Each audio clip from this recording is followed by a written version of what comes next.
Hard hat's all about showing up to play hard, doing what it takes to win. If you want to cement legacy, win another. He's your third center. You don't want to pump him up too much, but it's hard not to. This is maybe the most I've ever agreed with you.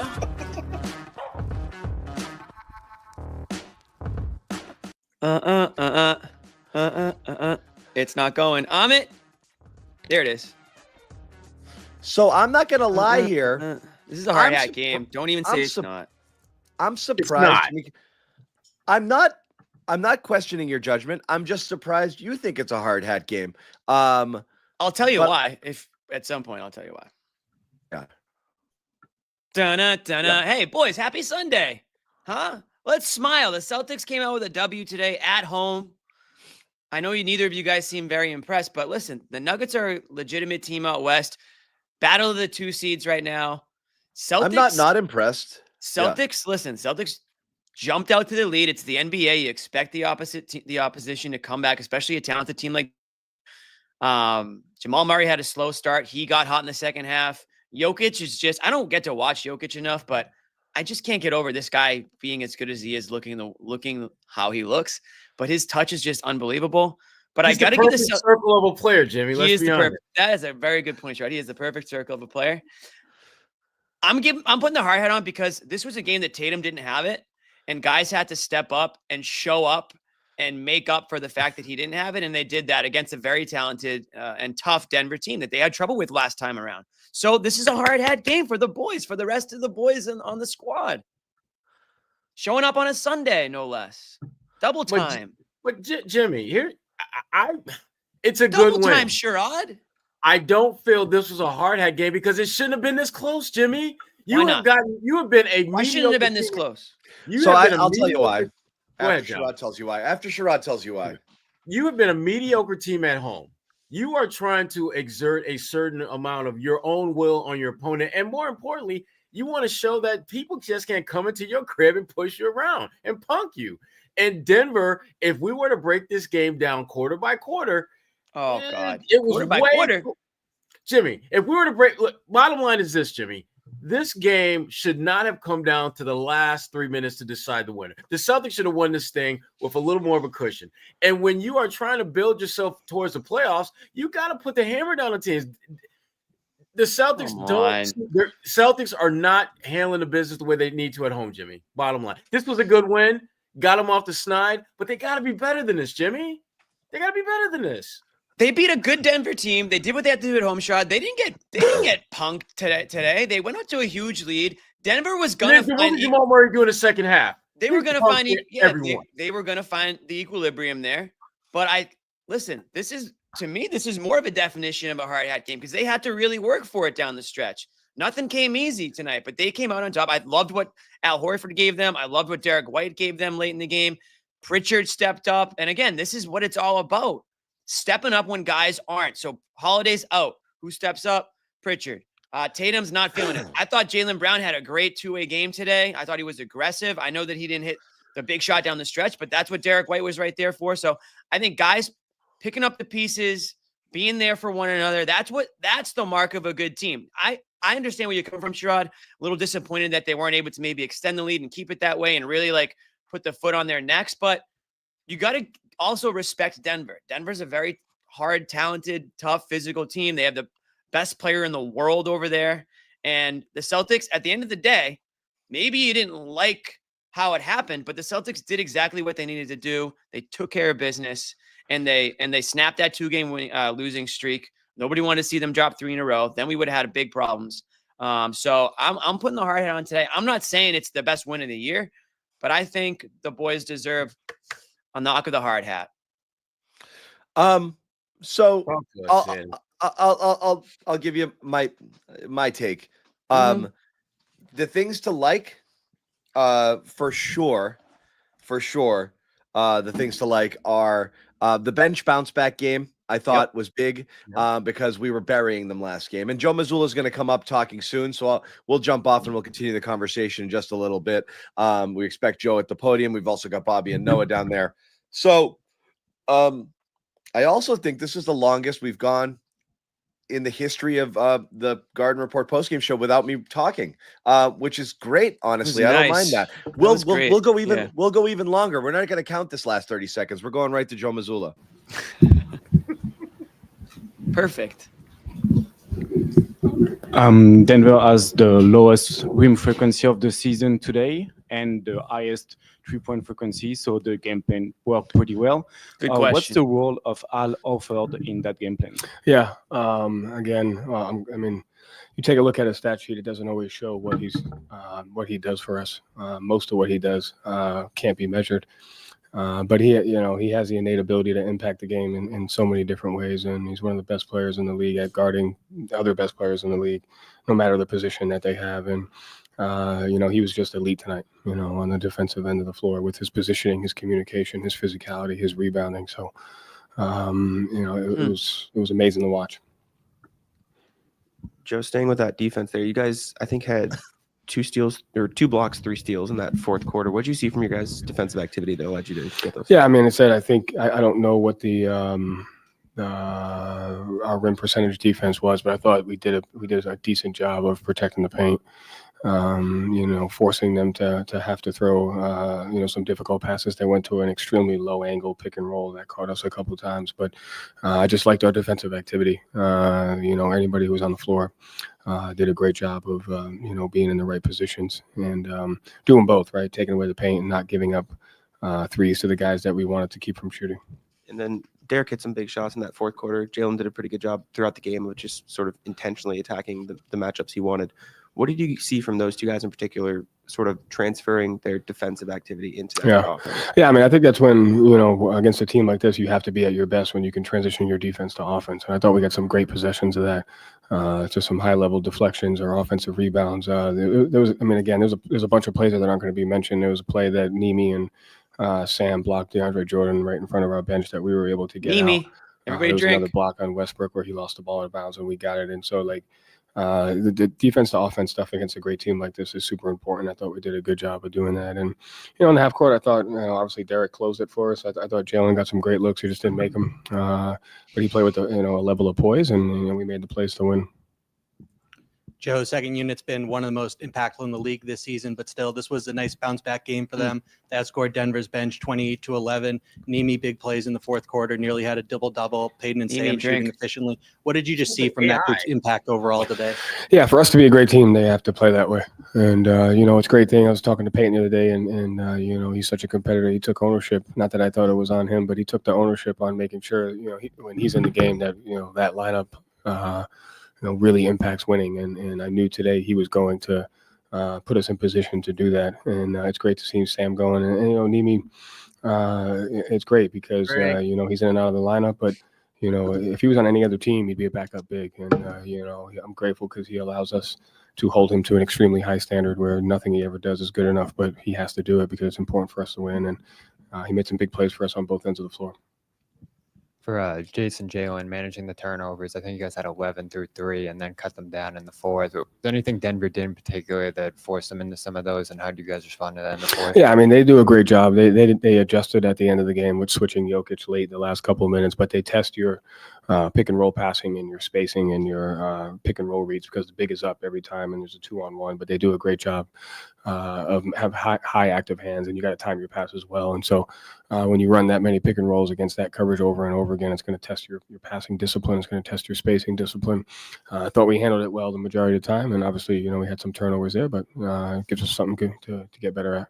And for Nimi, he had a lot of consistent playing time early in the year. Now, his position where it's maybe one night off, one night on. Lobby too. How have you seen him to react to that? And, what did you do in this game? You felt like they gave you a boost. Yeah, I mean, it was his rim protection. It was his screening on the offensive end of the floor. But he just allows you to coach him. I mean, he doesn't make an excuse like, hey, I kind of hold him to the standard, whether he's played 1 minute in a week or whether he's started for us. And he wants that. He knows he needs that. And like I said, a lot of other teams, he get significant more playing time. So it just allows us to hold him to a certain standard regardless of when he plays. And he's got a high ceiling and, he's getting better and better.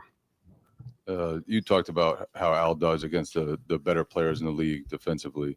He played 35 minutes tonight, I think, for the third time all season.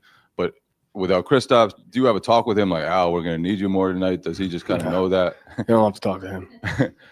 And then with him, the combination of size, intelligence, just always seems to be in the right spot. Competitiveness, like how much does it help you to have a guy like that against the top players in the league? Like what does that allow for you guys, that he can handle those sometimes one-on-one, and you don't have to help maybe as much as other teams do, just kind of give you more options? I mean, he helps us. Our versatility can go beyond measure. I mean, and one of the best things he does is his positioning and his pick and roll communication, and so it just gives us a ton of versatility. We could play small with him at the 5. We could play big. He could play alongside someone else. But just as much as he helps us versus the opponent, he helps us in our own locker room, because of his competitiveness. I think some people mistake his kindness for a weakness at times, but he's one of the most competitive people I know. And you can tell, love that, when he brings it in. And tonight was one of those nights. No one will ever say that about you, Joe. Starting Luke, was that a decision? Was that part of a game plan to cut off the rim, or was that to get Sam onto the bench and get more scoring off the bench? I mean, no decision ever has one reason. The decision has a plethora of consequences, good and bad. And so I thought that was another opportunity for us to continue our just growth in our identity and being able to play different ways. And you put obviously a high emphasis on closing quarters. You struggled at the end of the second, end of the third. What did you see in those moments? Again, so obviously the second quarter we have to take care of the basketball a little bit, some of the live ball turnovers. But in the third quarter, they played both Jokic and Murray the entire quarter. So that puts a ton of pressure on your offense because they're going to get good shots. And so I thought defensively we were fine. It was, if you're going to have those two guys out there on the floor for an entire quarter, you have to be able to sustain the same level of offense that they're bringing. And we had some empty possessions with turnovers, but we got some good looks that we missed.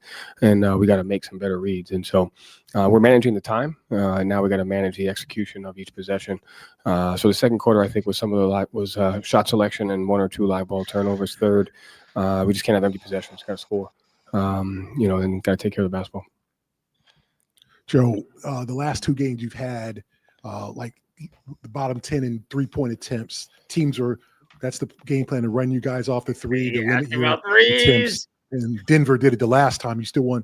How are you able to manage that game plan, knowing that teams don't want you to take threes? They want to run you off the line. You could have won Friday and you won today. What are you doing to kind of combat that game plan? Yeah, I mean, I think I think that's the space of growing in a game, because you don't really know. Sometimes you don't know the game plan until the game starts, right? Whether it's matchups, how they're doing this, that, they change the sub pattern. Last game they did more switching, and we had to create certain types of shots versus switching. Tonight the big was up, and we had 2-on-1s. We had to create that, and so it's just the growth of our offense as we continue to have an understanding defensively how we're being attacked, and how we're being defended, and how we have to execute. At the end of the day, we have to get the best shot, and I think that's what you're saying is more about how we have to approach defense than how we have to approach offense. We don't care what type of shots we're getting as long as they're good shots. It's a matter of are we making sure we're giving up the right shots at the other end? That is how you attack those types of game plans, is you adjust your defense. And so, we have to continue to do both of those things. What was your approach against Jokic? I mean, he had almost a triple-double, but that's pretty normal. We didn't talk anything about Jokic in the game plan. It's not about him. It's about controlling all the other stuff that you can control. They're one of the best teams in the league on cuts. Can you take away all their cuts? Can you take away their transition leakouts by not turning it over, by crashing the offensive glass? Can you try to keep him off the free throw line? Can you win the minutes that he's not on the court? You don't really talk about him in a game plan. You talk about all the other stuff that you can control. All right, that's Joe Mazzulla there at the podium, wrapping it up. Nick. Thanks, Nick. The best right there. Let's bring it back to us here on the Garden Report. And yeah, you knew Al was going to be a big thing, and I'll just kind of roll right back into this. And I'm a little bit. On the conversation earlier. I'm 60-40 Sherrod, but I'll get to my point. What? Just leave me alone. What did Joe say? What did Joe say? What was the nice quote? We had a couple great Joe-isms. No decision ever has one reason. They have a plethora. Decision has a plethora of consequences, good and bad. And what was the don't mistake nice? Al's kindness for weakness. Weakness. Oh, I love it. That was good. I can relate to that too. All right, John, you have the floor since you must be dying. It's been 15 minutes and you haven't gotten fine. to Honestly, I almost skipped it. I was just gonna let you guys go, but I want to know why. I want to know why I'm wrong. So go. You're not wrong. Al was great, and that's the show, boys. Bench redemption game, which was great. Al was great. Hit the like button, and I'll keep going. Hit the like button if you want me to stop. Either one. Just hit the like button. Yeah. We'll figure it out later. Hit the button. Hit the like button, please. Nick's yelling at you guys now. Yeah, Nick's bordering on like what do you call it? So here, he's like let's weigh them, right? Okay. On one side, bench bounce back. You needed that after they got beat up last game. I hate jumping on narratives just because of one game. I hate it. Okay? Hate it. Don't do that. One bad game from a player doesn't mean they stink. A 5-minute good stretch from a player doesn't mean they're awesome. Bobby, Bill Messina's in my shot right now. Come on, Moose. Get out of there. So I don't want to bury the bench. I am still, there's always that 5%, 10%, 20% concern that the bench come playoff time is going to struggle a little bit more because things are going to ratchet up and you wonder how much you can get out of them. And if those minutes shrink, you're not getting contributions, you're less of a team. Because right now you're full on counting on Cornette to play the way he's playing, and he's been outstanding, and Pritchard to play the way he's playing. If you get 50 to 60% of those guys in the playoffs, that's not great. So you want to see more good games than bad. You don't want to see them get worked against tougher teams or the types of teams that you're going to face in the playoffs. So seeing them struggle against Cleveland sucked, but also everyone was bumped up a notch or two because you were missing players and you were missing them again today. So nice to see those guys bounce back. Nice to see Al Horford do exactly what you pay and Al Horford to do and why he's here and an integral part of the team. A switchable big, modern day big, can get out, can guard various players, can be competitive against the best player, in the NBA over the last 10 seasons, in Jokic. So that's a big deal. It's nice to see that. Other than that, I'm really annoyed when you play a near perfect offensive half by sticking with your game plan and then you just stop. I that drives me nuts. I hate that lack of focus. Like, I understand it's a national television game against a good team, and it's Denver, and you're playing great. So you came with focus, both offensively and defensively. I can't stand stopping and just settling for bad shots. And sure, give Denver some credit. It's not all one-sided. We always look at it through a Celtics lens. What did they not do versus what the other team did? I think they did a good job on those pick and rolls. I think they did a good job pressuring the ball carrier, pushing them out. They did it to Tatum too. But also their lackadaisical approach to some things, taking a long time, not running off of misses, walking the ball up, taking a long time to get into their sets, allows Denver, when they do put that pressure on it, to, you get stuck throwing a grenade to somebody with 5 seconds left on the clock, and that's always going to be bad. I thought both Tatum and Brown relied on really difficult shots, or not great shots, and they also missed open ones too. It wasn't all bad shots there. So I don't love that. It's not my favorite thing to see there. I hate when they just win because they got bailed out by a couple of Derrick White bailout threes, which they do all the time. Derrick White doesn't hit these tough ones. You're struggling a little bit. So that's always a little concerning there. But look, everyone can have an off game. The other thing that wow. I don't love. This is a hot take. Oh my. We'll get there. I don't disagree. We got to talk about this. He did send us $10, so at some point we will. This might be my order. Maybe Jalen's 3, but I've said Derrick White. I had Derrick White last year, and that was Brown's best year. So like Brown's not playing as well this year. I have no problem with this, but people might argue, if Brown's automatic too. It doesn't matter. But the Tatum. Thank you for the super chat, though. Thank you so much. The thing that always bugs me a little is Tatum getting into his feelings because he's not getting calls, or he's getting concerned over stuff and forcing the issue. Like, you don't mind if a guy has a bad game where they just miss shots and they were good looks and it just didn't go down, and so be it. Or just like, crap, a couple of aggressive turnovers that, it happens. They're not going to be perfect. The guy touches the ball and he tries to be aggressive and make things happen. You're going to turn the ball over. All the best players in the league turn it over 3 times a game. Totally normal. But I hate when Tatum is sulking and pouting and the offense isn't going and the defense, and he's trying to shoot his way out of slumps by just jacking threes. Those are my least favorite Tatum games. And then just allowing the pressure to get to him, turning it over and this and that. And honestly, like half the time he's complaining about the fouls. He's sitting there doing this and he's complaining that the guy pushing back on him isn't getting a foul called. Like there were a lot of 50-50s there. I thought last game, Tatum got fouled 600 times and the whistle was blown 5 times. I don't think tonight was one of those days. He wasn't shooting well and he was looking for help. He was looking for help before the shot even left his hand a lot of times.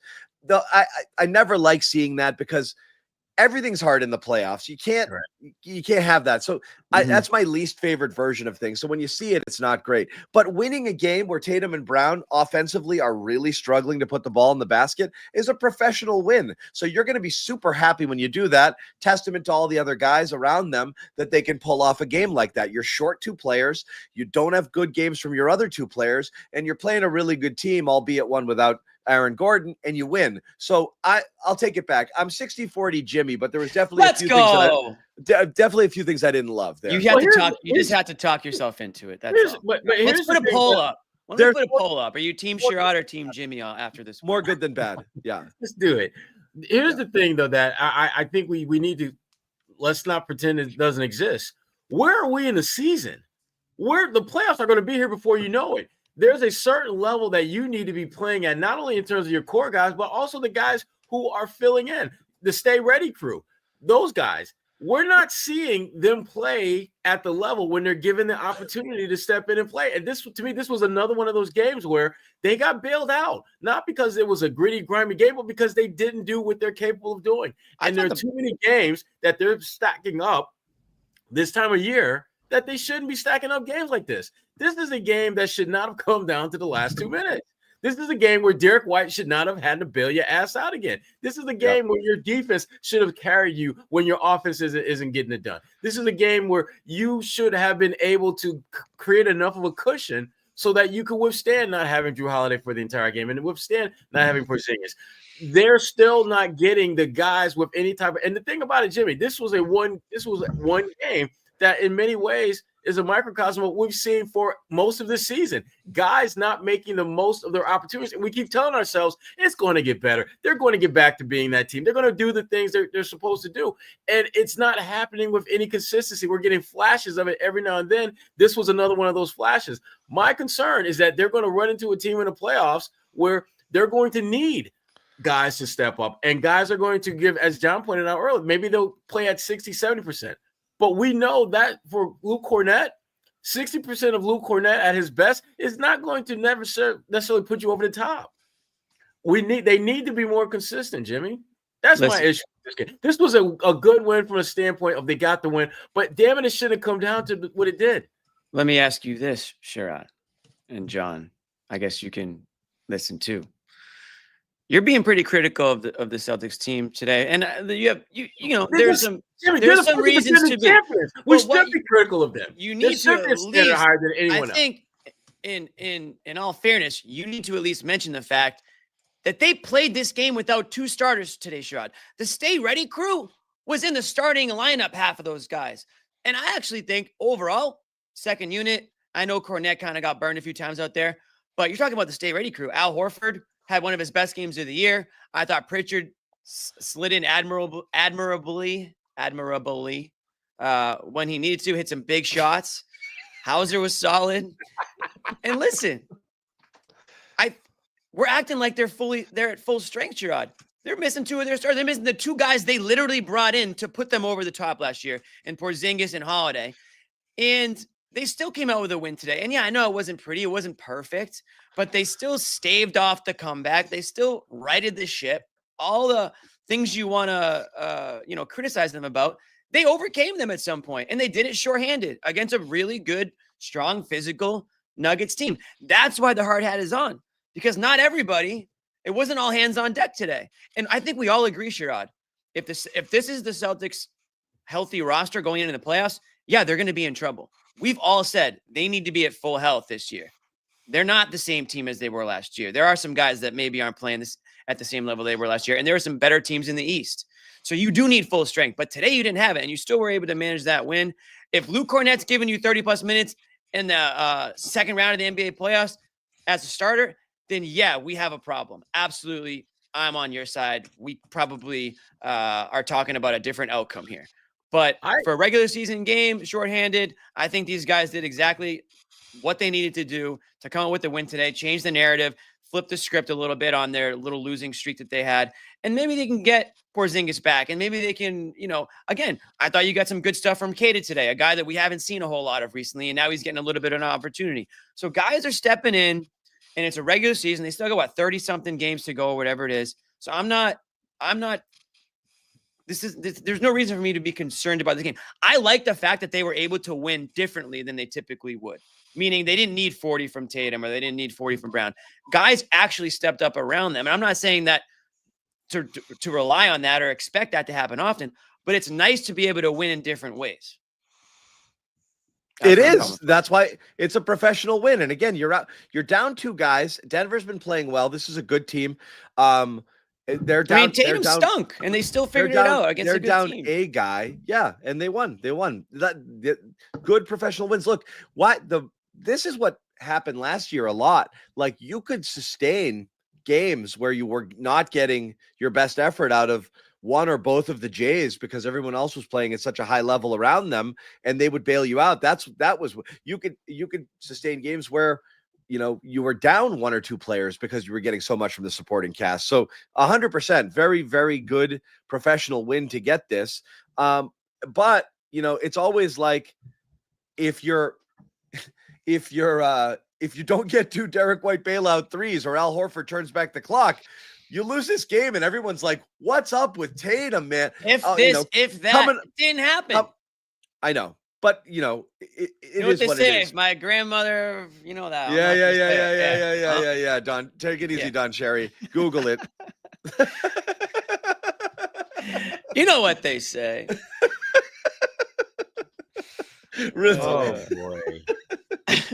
What the hell are we gonna do with Jimmy? I don't know. It's so good. It's so good. Anyway, we'll keep going. We're gonna talk about the Celtics. We're gonna talk about me. Another thing I don't like, anything that Jrue Holiday said about his finger today. Yeah, I didn't none like of that it. either. I like none of it. Terrifying. Hate Mallet it. finger. Just the term mallet finger. Yeah, you don't want to hear that. Yeah, if your finger resembles a mallet, bro, that's not good. Brutal. Yeah. Brutal. Tough, very tough. The only good news is that there's time. Yeah. That's the only good news. But he hasn't tried to do. We'll hear from him. Yeah, we'll hear from him in a little bit. In the meantime, we're going to hear from me talking about our sponsor, and that, of course, is Prize Picks here at the Garden Report. You know the drill by now. Pick more, pick less, 2 players.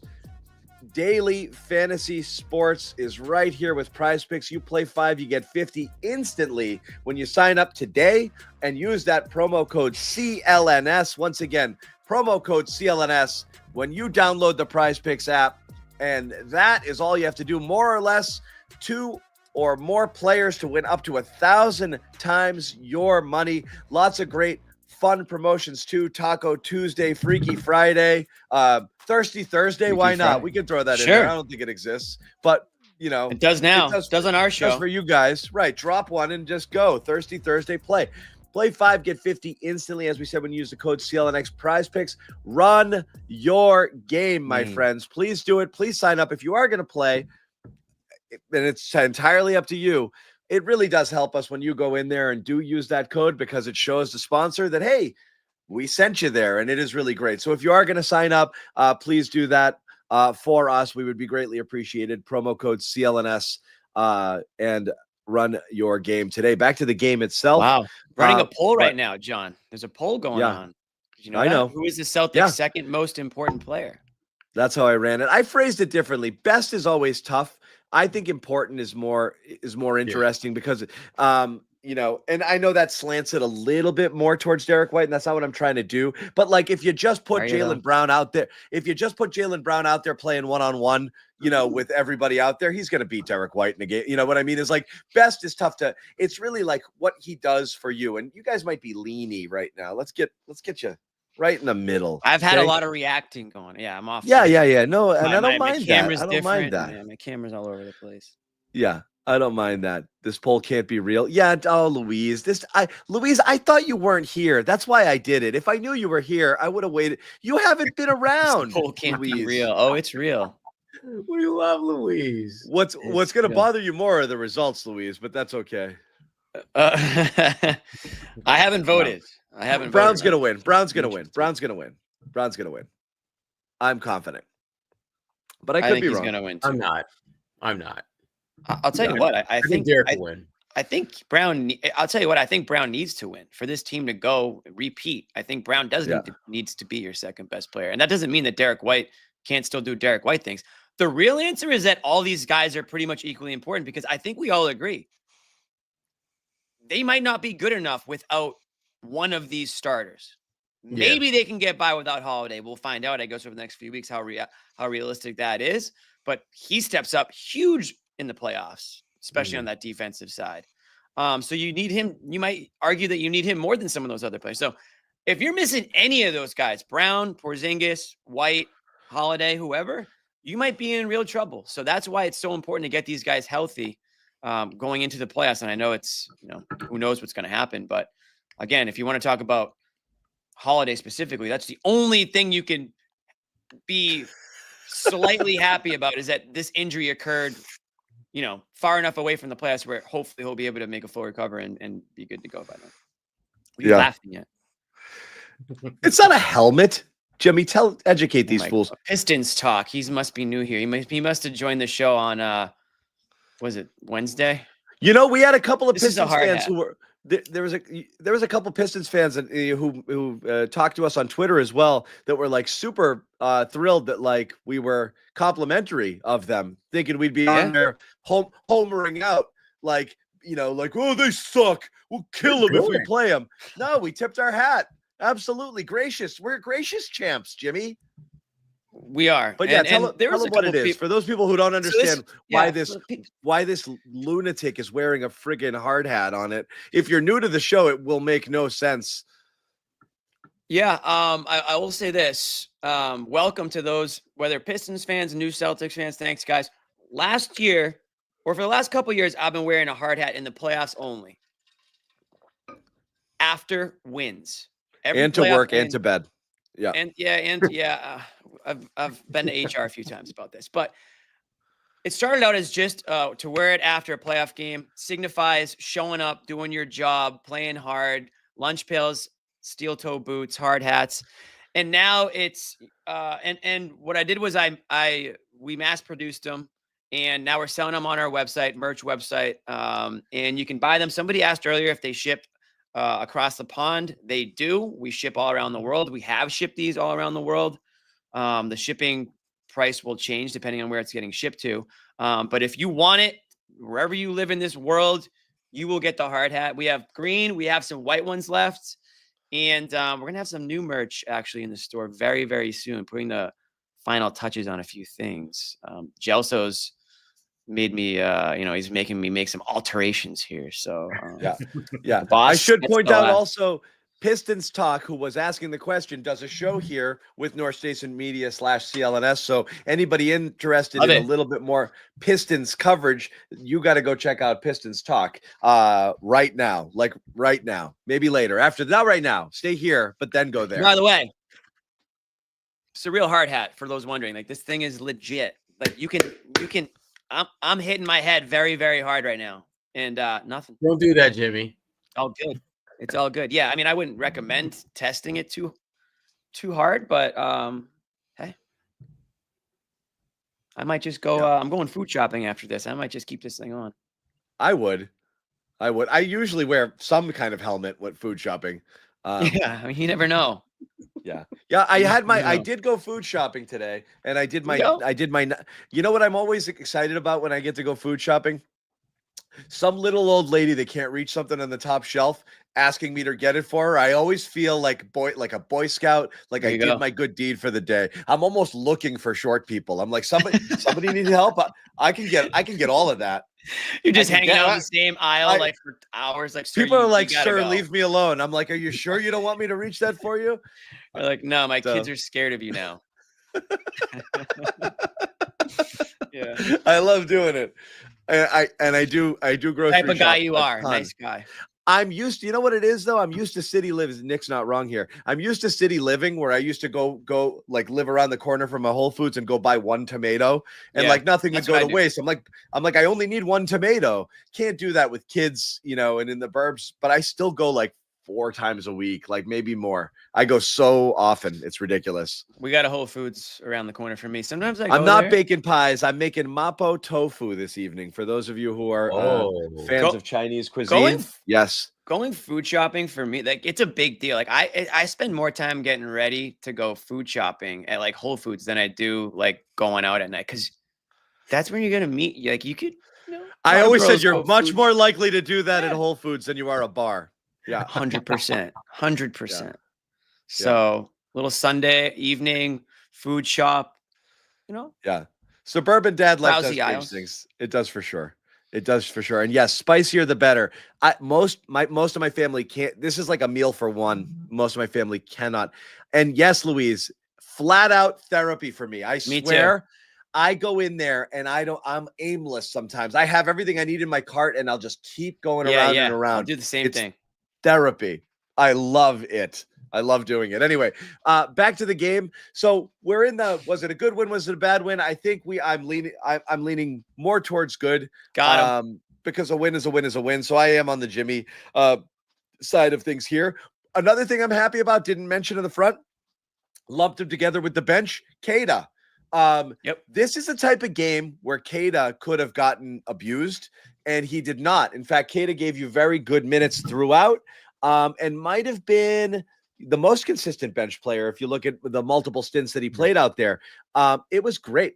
So that's good because he was found money at the beginning of the year. And he whatchamacallit just kind of went away because Joe, like I said, He not got bad Mazzulla. reasons. He got Mazzulla. Not bad reasons. Not bad reasons. KP came back. They had a stint of really good health where everybody was available for the most part. And Cornette was playing so well, it made sense. But the amount of double big that they were playing and to not utilize him at all, you know, they put him on ice. And then the couple of times that he was out there, he looked rusty as hell. Like he looked like old Kada, confused, you know, a step slow, kind of overcommitting on defense, not positionally, not where he needed to be. He was back to, he was really solid tonight. I mean, today. Yeah, and they needed that. I mean, obviously with guys out, and frankly, I think needed for his own confidence. I mean, you gotta. He's still a relatively young guy in this league, and to play well, and then to not play at all, and then to be expected to play well when you get out there. I think he's done a good job of handling his kind of yo-yo role with this team. And this was definitely a game where they needed him, a game where he made impact. Had that, really lots of really good sequences that he was able to string together at both ends of the floor. And they're going to need him to be comfortable and confident because you never know when he's going to be called upon in the playoffs. So this was a good Kada game. There's no question about that. Yeah, I agree. I mean, go ahead. What? No, I was going to say I agree with you. Look, I'm flitting around a little bit, but it just came across my timeline. Jets taking calls on Devontae Adams. For those Patriots fans out there who think, ooh, receivers, or Devontae, who played under Josh McDaniels and played pretty well. Yeah, that's possible. Uh-oh. Infiltration. Hi, baby. Patriots right now. Oh, boy. Hi, honey. Oh. I know. They're talking to me, honey. Okay. Yeah. Bye-bye. That's her. The fact that she recognized the cue. She recognized the cue of when to leave. They're talking to me. Pew. I know we don't want to go heavy Pats right now, but if the only way for me, it makes so much sense. They just need to acquire a wide receiver via trade. They seem like 50 cents on the dollar via trade. Every time a wide receiver gets traded, I'm like, that's all it costs to get this guy? Go trade for one. Don't waste a pick on one. Don't spend $100 million on T. Higgins or however much. Like, just go trade for a guy. Go take. I want Cup. I actually want Cup. Yeah. Yeah, that one's my twin in more ways than one. That's like my she's my favorite. spirit.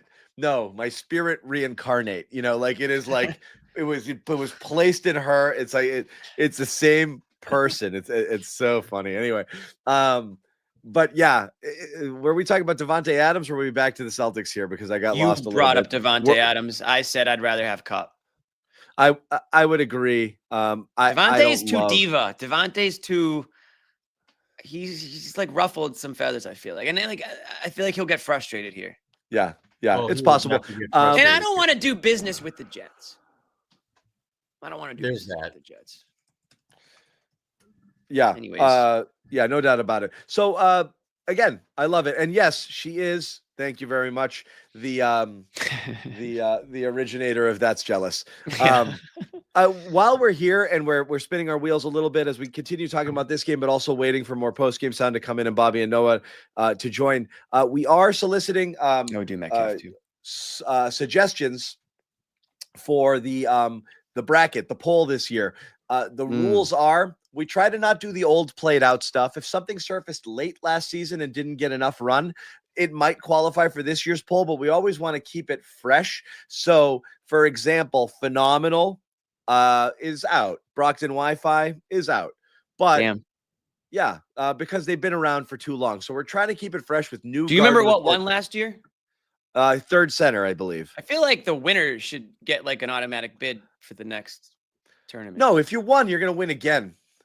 Maybe, unless something else comes up. You could be right. So if you guys throw it in here and you have any thoughts, by all means, we are either going to get, if I can get to 32, we'll get to 32. 32. Wow. 16 is the minimum. I might do 20 with a couple with 4 play-ins as well. I like that. So the more we have, the bigger the bracket. So send them in. Laxicadaisical, however you want to spell it. Laxicadaisical might be a high seed this year. Yeah. It's coming on strong. What's happening here? I don't know what that means either. I don't either. What's the poll say right now? I don't know. Can we post it? Or it's a bracket fixer? I'm not a bracket fixer. Boomer Rage is too old. Boomer Rage is, that's an original one. We'll have to have something about Noah. We have a couple Noahs in there. We do. Oh, yeah. Vegan brownies in there. Vegan brownies. Never had candy. I don't know. We'll think of some other stuff. Yeah. Stay Ready is last year. Stay Ready. JB is at 60%. I think that's fair. I put it on Celtics Twitter. I think that's right. I think most people will say that. I don't necessarily agree, but that's okay. I get it. As well. Here's what I'm gauging it on. When Brown sits, Tatum plays with the rest of the guys, I think they win more often than not. If Tatum sits and Brown has to run it, you see that drop there. So it's like he can't but quite that's slide not the in argument. Fully in the Tatum role. But I think Derrick White, look, their worst play of the season coincided with whose slump? Derrick White's. They were playing at their absolute worst this year when Derrick White didn't have joy. And yes, joy is on the bracket. When Derrick White lost his joy is also when the Celtics lost their way. I don't think that's a coincidence. I think he is integral. When he sits, the ball doesn't move as well. I think he is absolutely, Mallet finger is definitely on the bracket because it's a made-up injury that no one's ever had except for Jrue Holiday now. I know. And wait, we got to watch the clip, but didn't Bobby was like, he broke his finger. Is that kind of it? The kid from Oklahoma City had Dort. I think he had the similar and played through it, I think. He's still playing through it. Is it can somebody tell me, is it a broken finger? In Jrue's case, it is a broken finger. So let's talk about it while we wait. Why don't we just call it a broken finger? Why don't I just play the clip? I lost it. Guys, I lost the clip. I know. These things keep disappearing. I'll find it. Oh, you know what happens? When somebody loads it and they leave, everything goes away. That's a glitch. That's something we need to email StreamYard about. Yeah. Yes. I feel like that didn't used to happen. No, it does. It's a weird one. Mallet finger. Yeah. That just sounds painful. Somebody said earlier, like in the chat, they said it sounds like an injury that like Tom and Jerry would get in like one of their episodes, like mallet finger. It's like, what are we talking about? I don't know who said it. Or if you owe a gangster some money and all you have to call out of work because you got mallet finger. Yeah. I like that too. Yeah. We'll get Holiday. He spoke before the game. I don't know. Did we post this? Yeah. We did. It is. Brown was better. It's pretty comparable though. They were both kind of struggling with their shots here. Yeah. Yeah. I thought. Yeah. Yeah. I mean, I definitely thought Brown had a better game for sure. I'll get that sound soon. I think soon. Ball hit my finger. Next thing you know, I'm in a cast. Damn. Happens fast. We've all had that happen playing ball, right? And jam the finger. It's the worst. It's like you get mad at like God when that happens. Like you're just cursing. So bad. Why? Like and you literally see the swelling right before your very eyes just slowly balloon out. It's just gross. It sucks. Yeah. It sucks. Yeah. I want to watch the clip though before I comment any further on it. But we'll get it at some point. Are you concerned, Sherrod? About Jrue? About mallet finger, yeah. Hell yeah. Because it's a shooting hand. And we all know, I mean, Jrue, no disrespect, but it's not, we're not talking about like Ray Allen or, Klay Thompson or Steph Curry. We're talking about a pretty good shooter who now is going to have to reacclimate himself to, getting back to form. And we don't know how long it's going to take before he'll be comfortable playing again. That's the part to me that makes me nervous as hell. And this is the question on the worst regular basketball injury you get. I rolled my ankle so many times. The jam finger at the moment it drives you insane, but you're almost always gonna be okay. And oftentimes you tape it to the other one, even if it's broken, you just play. The ankle just keeps getting worse and worse and worse. Every time you do it, you're tearing something in there, and the ankle's scary. You can't do 2 appearances. I'll be a few more minutes, Lovey. Okay. How much? Soon. We're gonna play. How much soon? That is so Zannis. If ever we've had a Zannis. 45 minutes. We're gonna hear from Holiday here. Here we go. Hey, Rosie. Love it. What they call it, mallet finger? Yeah. Went for a rebound. Ball hit my finger, and next thing you know, I'm in a cast. So, let me finish. Obviously, a little frustrating. Would love to be as healthy as possible, but things happen. Do you have any sense on timeline? What's the process like in terms of recovery? I don't know. It's the first time. Jammed a lot of fingers, but never really had this before. I don't think so. Joe said to us, it's a pain threshold type of thing. It's sounded like more just pain management as opposed to trying to figure out. I mean, I'm gonna have to be in the splint for a minute, but figuring that out too. I'm a shooting hand. So do you have to wear that all the time, or what's the wait time? Kind of tell me about how it heals. Yeah, I got to keep it straight for as long as possible. Did you ever surgery expected or anything? No surgery. Did you ever hurt a mallet finger before they told you what it was? Like, what was your reaction when you were just kind of like, when you said before you've done a lot of things to your fingers? I mean, I'm not gonna lie. I didn't really hear of the term mallet finger until people were telling me that I had mallet fingers. They just told me that I broke my finger. So. Thank you. Exactly. It's not real. It's a broken finger. I mean, mallet finger.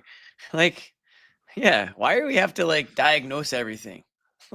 Liars. Who broke his finger? Like, I've had this conversation before. Is it because it broke a certain way, or I don't know? Tooth pain is the worst pain, especially when it's the nerve. 100%. It's in your brain. There's nothing you can do about it. Here. I know. But someone threw it in there. I've had one of those before. I've had that conversation of what's the worst. That one's brutal. Toothaches suck. Or like getting a. You ever have a root canal? Yeah, sadly. Yeah, me too. Way in the back, which is the worst. The root canals are so easy now that you go in there and you're out. And like when I had a root canal, I remember I had one as a kid. It was like I got hit in the mouth playing baseball. Like just a ball hit me. I was running home on a pass ball and the catcher whipped it, hit me in the face, whatever. Yeah, but the tooth died, so they had to do a root canal. Back then, a root canal was like a 40 appointment situation. You went in there with the jaws of life. Oh my God, it's the worst thing. Now it's like 30 minutes and out. It's so good. Oh, they just numb you. You can't feel anything. Yeah. So that's Holiday on that. I think it kind of sucks. But how much where is it on the suck scale? I don't know, but I mean, it's broken and he hasn't done anything with it. And I don't know what happens. Yeah. I thought he'd be like, tape it up and go. It'd be a game or two. Might be worse than that. Hard to say though. Yeah, I mean, I'm hoping he'll be back before the end of the regular season, which at first makes you like, really? But you just never know. I mean, this is a weird ass injury. You don't hear about it very often because I just don't think it happens that often. So we don't really have a sense of how long of a timetable it's going to take. And frankly, if you're Jrue Holiday, do you really want to come back early? Let's hear from Derrick White. Let's hear from the Celtics' second best player, Derrick White, at the podium right now. He's number two. Bringing it from the Thoughts jump. on Mallet You just finger. could tell it was going to be one of those nights. As a teammate, you've played with him for a while now. Can you feel at a certain point in the game like he's kind of going off today, or he has a different level of intensity? And what does that do for the rest of you guys?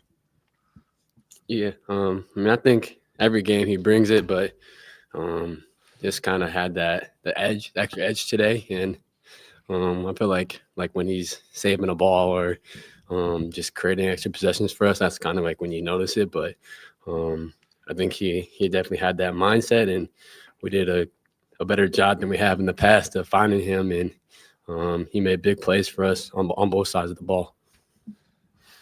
Derrick, you made some big shots in the fourth quarter. How comfortable have you gotten in those spots, taking and making those big shots? And what has sort of led on this team, with the amount of talent you guys have, for you to be that comfortable and confident in taking those shots? Yeah. I mean, most of the time I start the fourth and just try to be aggressive and pick my spots. I mean, I think each game's a little bit different, and you kind of just have to read it. But my teammates and the coaching staff really trust me, and so that kind of gives you the confidence to go out there and be aggressive and try to take and make some big shots. And then Joe talked about the importance of defense leading to offense in a game like this. You guys had a bunch of turnovers, or forced a bunch of turnovers, I should say, in that fourth quarter. As a player, if you get a steal, you get a block, can you feel like the momentum taking? Do you feel more confident taking that next shot? Like, what is that process like internally in your mind when you make a big play on defense to go to the other end?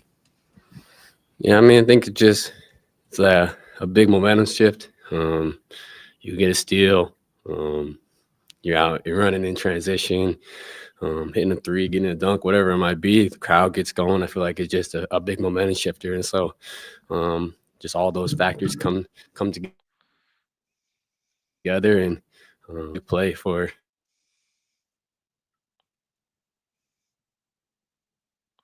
Is he frozen? At the stat sheet. I'm wondering what caught your eye, but more broadly, after a game, when you do look at like a generic box score, where do you look first? What kind of numbers do you think tell the best story? I don't know. All the numbers kind of just blend together. He's not a stats guy. I mean, I am, but I'm not. I like numbers. But kind of, especially those look down there and kind of tells you a little bit of what's going on. I think I was looking, I had 11 threes. I didn't think I took that many, but that's pretty on brand, I guess. But other than that, I just see what's going on, see who had a big game, what little things that maybe you don't notice at the time while you're playing, so stuff like that. What's your favorite number? Back to Al.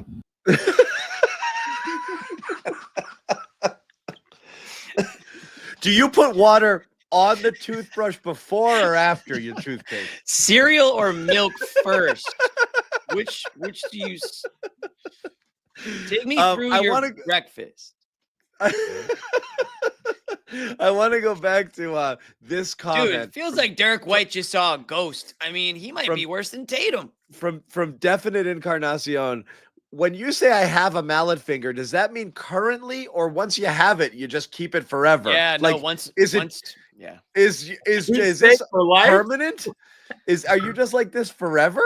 No, he's just going around hammering things with his finger for the rest of his life, man. Oh, he's got the mallet. Water after toothpaste. Go gadget mallet finger. You wet the toothbrush and then you put the toothpaste on, Tino. You go water, and milk toothpaste. first is also serial killer stuff. It's insane. Milk first is crazy. But for a toothbrush, you go water, toothpaste, water again. First. Right. Water first and last. It's like a toothpaste. Yeah, you're making a water toothpaste sandwich. Is that what you're trying to make? Yeah, I was gonna say that, but the water, it's not really a sandwich, but you go water, toothpaste, water. Why? Because you just want to make sure there's enough going on. Well, this is crazy. The water is the essence of life, Sherrod. So you can't make sure. How about the dry ass toothbrush? No, agree. Also, it's like been a sitting Brillo there. pad without that's what you're trying to soften up. Not the bristles with the water. The toothpaste is already lubricated. Are we insane? No, you go new water poll, first. Bailey. New poll. You go water, toothpaste, water, and then you're off. No, you don't need a second layer of water. What is that water going to do? Your toothpaste is already wet. I think. Am I the only one who goes water, toothpaste, water here? I feel like probably, Jimmy. We're starting another poll. We're starting a poll, and I don't care what the results are. The water after are just wrong, and that's fine. John, do you go before and after, or you just before? Just before. Are you electric or are you manual? Electric toothbrush or manual? Both. I have both. Sometimes I'm just lazy to grab the attachment and I just whatever. But yeah, I got them both. Anyway. Yeah, toothpaste is not wet. I thank you, Dominique. Toothpaste is not wet like when you put it on. It's paste. Now, if you want to get that little extra. So it's dry? You're saying it's dry? No, it's paste. It's not wet, though. Moist. How's that? I think once there's water on it, yeah. It's moist. All right. Third best player. Let's go. Activates the paste. Defense The leading water offense. activates You had a couple the of blocks in that fourth quarter, including the one at the end of the game that sort of felt like the dagger or the last play that sort of, helped you guys get that win. What does that mean to you? How important is that, the defense leading to offense? Super important. I think that's what, kept us in the game, especially when they were starting to make a run. We just made some plays on defense.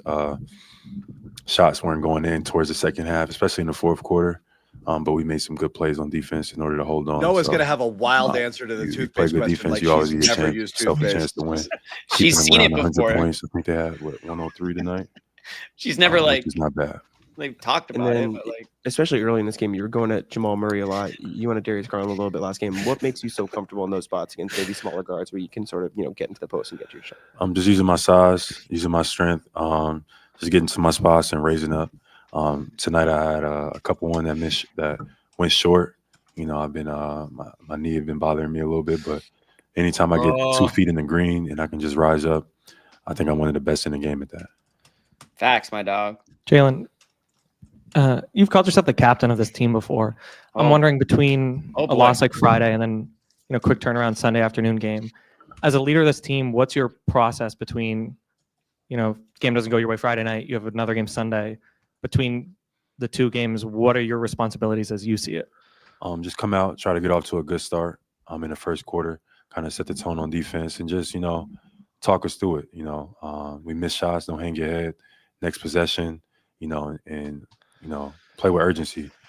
We didn't want to drop another game. We couldn't come into the game like it was just casual. Denver's been playing well lately, so we wanted to make sure that we got off to a good start and get a win. But just being vocal, throughout the season, guys in and out the lineup or whatever the case may be. Just whoever we just got to do our job, be ready to go, and be together. And I think that's half the battle. Jalen, you had 8 assists tonight, 4 in the fourth quarter. What did you see leading up to that and over the course of the game that allowed you to kind of attack them as a facilitator in the final frame? Yeah, I was just trying to, read their coverages and their matchups on me. They were switching guys. Like they had Murray on me. Westbrook would guard me. What's his name? Christian Braun. So just trying to find my points of attack. I had some turnovers late as well, but just seeing the game and making plays for my teammates. Joe talked about just the impact that Al Horford has on you guys, especially when he's kind of extra locked in like he was tonight. As a teammate, can you tell from before the game, the moment the game starts, like when is it obvious that he's going to have kind of one of those performances? You can't always tell, but when he's there, when it's there, So tonight, big time matchup. on Jokic for a large part of the game, fighting him, battling him on the boards. We want to reward him for his work. So just, I was looking for Al early, was able to connect to him a few times in that final one in transition where he gets the tip on the gets his hand, gets a deflection, sprints in transition. I see him running, throw it back to the big fella. He's supposed to dunk that, but he got 5 kids, so we let him slide. I was going to ask about that play, but we can't have the conversation about Al without mentioning he's almost 39, and he's still doing this stuff, still handling the matchups on his own, still making that play and getting up the floor. What does that mean for you guys to see him continue to hold his own defensively without help and make those plays, running the floor like you just mentioned? Yeah, Al is an ultimate team guy. He's a great connector for our unit. He does his job night in and night out. So anytime he's on the floor, he stretches the floor, his shots. So anytime we can get an easy one to him, we know he has, because he does all the dirty work on the other side. So tonight he had it rolling.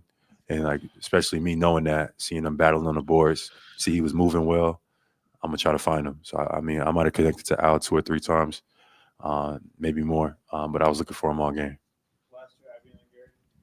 Jalen, you mentioned your knee. That was a new injury designation for you. How banged up? How much are you dealing with right now? And then is the knee something that maybe could linger? I'm not sure. It's been bothering me since before the break.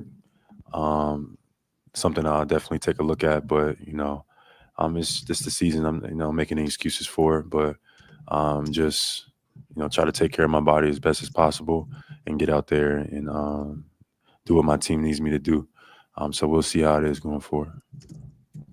Jalen, Cleveland tried to run you guys off the 3-point line, limit your attempts, and so did Denver. And you guys are almost won Friday and won today. What are you guys doing to combat teams trying to run you off the 3? And it seems like that enables you to attack and get to the free throw line more. How does that make advantage your game? Yeah, teams are staying home. They're staying home, so they're living with those matchups with guys on me or JT. And we got to make them pay if they're going to do that. If you're going to, put a smaller guard on me, I got to get to the paint and get to the free throw line or take a high percentage shot. And same thing with JT. You got to do the same thing. So at times, a few shots, maybe we let them off the hook a little bit. But, I'm always seeing if a team is staying home, that means they forcing you to go score the ball. And, we've gotten comfortable making those reads and making those passes. But, at times you just got to be aggressive and put the ball in the basket if they're not going to stop you. Thank you. Okay. You there? Yeah. I have some thoughts. Oh, did we lose John? Yeah, we did. All right. I have some thoughts on Mallet I'm popping back in 2 seconds, guys. You go ahead. Let's talk Mallet finger for a minute. Oh, Bobby's here. Great. What's up, Bobby? What's going on? How we doing? You hear us? Good, I got you. All right, cool. We were going to talk Mallet finger, but why don't we skip that and we'll go back to it since we got you on here. We just heard from Jaylen Brown. Not sure if you were able to hear any of that, Bobby. But we'll just throw it to you off the start. Thoughts on this one? What stood out to you? Good and bad. The turnovers Bobby, was the bad. Real quick, Bobby. There's a little bit of a debate on whether or not this was a good win. So I'll have you answer that at some point too. I'd say good win. Any win against a top 5 team, and that's what Denver is a good win. And Jokic played. That's the best player in the league right now, right up there with SGA. Yeah, so this is a good win. I think there's things you don't like about it. There's things that could have been better from it, but you're down Jrue, you're down Porzingis just like Friday, and you had a tight game down the stretch that could have gone the other way, and you made plays in crunch time. Maybe it didn't feel like it, Jimmy, but this is a real crunch time win. The White plays, the stops you got late in this game, the way you limited Jokic at times. And the more I keep thinking about it, because it was this way Friday too, and I think it was that way, in another game recently, that beginning of the fourth quarter stretch is so key in so many of these games. That's almost like crunch time a lot of time, where if you can give yourself enough separation there, you have room for error late, and they did that in this one. I think they won that stretch 13-11. They won 12-7 when Jokic was off the floor for those couple minutes at the start of the fourth. And they just managed the game well. I thought defensively, they forced Russ to take a lot of threes. They forced guys to play with the ball who Denver probably didn't want to play with the ball. I feel like they played a great defensive game and kept the Nuggets at arm's length with their shooting for a lot of this one. So the Nuggets are smart and they're well coached and they play a different style than you. And, you know, John always brings up how scared we were of that team a couple years ago. And you probably should be just as scared, even though there's some key differences with that team. But it looks like you're in a much better position now to be able to handle them, manage Jokic, defend hard and with versatility, and win a game like this. I think if it was Celtics Nuggets in the finals, I'd feel really good about the Celtics winning it. So cool. The debate was not about whether it was a good win, Bobby. It was about whether it was a hard hat win. Homeschool once again skewed the results because that's what hard hat good. Yeah, that I will not agree with. Yeah, probably not a hard hat game. Dude, I think you could argue it's a hard hat win, Bobby. You know what? The bar is high for hard hat games. Listen, rather than relitigate this, let's talk about Jrue Holiday and Mallet finger because I want to hear your thoughts on that, Bobby. Okay, good. Well, so I was in the locker room. I was in the locker room before the game. He was hanging out in there. You could overhear him talking to our trainer and just talking about the pain, the swelling he was dealing with. And then I'm sure you guys played a clip or at least saw it. He still hasn't been able to catch, shoot, or handle a ball since this happened. And so that makes me think that it's going to be some time here. Now, no surgery is the huge news of the day because you're probably talking 3-4 weeks at that point. But I do think based on what we heard today from him, he's going to miss at least a week, I would say, maybe longer, until he can get into a practice or some sort of environment where he's able to test out the finger. We're not going to see him. So I would definitely rule out the 2 games this week. Maybe they can practice on Tuesday and get him through it and see how he reacts to it. But right now he says it's just too painful to be able to do anything. And he described it as a break. So I think there's 2 things with the mallet finger, John. There's the tendon, but then you can also kind of break the tip of the finger. And it does sound like from the way he described it, he broke the tip of that finger. So that probably is a much more complicated, painful, and swollen injury than just a ligament tear. It sounds terrible. Yeah, it becomes more imperative that he have it mobilized as much as possible. So we shouldn't read too much into the fact that he's not doing any kind of basketball thing because he literally should not be doing anything basketball related so that it can naturally get back to where it's supposed to be. Now, I talked to someone today who said he's going to be fine. He's going to be able to play through it. It's just when. Like, is it going to be April after you give him some time here? Is it going to be next week after he figures out how to play through it? We've discussed it. They shouldn't push him through it. There's no good reason to. And if it's a re-injury potential there, and I know we'll have a splint and some protection on it, but it's an active hand for him, especially being the shooting hand. Who knows what could go wrong? I know he's not diving all over the floor like Smart, but he's a physical guy, takes on big matchups. It's got to be something that they're careful with here. Yeah, but I mean, we don't know anything. Like, that's the whole point, is this could be painful for the entire season. So it might make no difference if he plays tomorrow versus, if you either have a scenario where they're like, sit out 8 weeks and you should be fine by the end of it, then sit out 8 weeks. But if he's going to go play, he's going to be banging that thing around and it's going to be painful as hell. Or it might just be like, yeah, this is going to hurt for 4 months because it is what it is. It's a broken finger. And that's it. So, like, I don't actually know. This isn't one of those, like, this isn't necessarily a rest him and he'll be fine in a week or 2. It seems like it's either wait till it's completely healed or you're going to play with a finger that hurts like hell and you got to learn to play with a finger that hurts like hell. So I actually don't know what the remedy is. I don't think it's like a classic injury, which is like, go wait on Rob, wait on Porzingis, like wait on these guys until they're fully all the way back. Well, what we know now after 2 games is that it is too much right now, the pain in this line to get through it. So that has to get better to some degree. Now, does he get to a point where he can manage it and play through it? And it seems like, I think testing it out is the big thing right now. So, let's say they practice on Tuesday. Is that too soon to be able to test it out? Then it's a back-to-back. So I do think he's going to miss some amount of time here just because the last 3 days it hasn't reacted well. And again, it's the pinky, but it's on the shooting hand. It's something he's never dealt with before. He talked about today as well. And it does seem different from just a normal jam finger, he said earlier. So again, the no surgery is the big break here, but it's still going to be pretty prohibitive for a little while, it feels like. Well, here's the thing about mallet finger is if the sooner you treat it, the more likely your finger will go back to what it's supposed to be. And that's what they're doing right now. Yeah. And somebody in the chat, John, you mentioned it earlier. He said, I have mallet finger.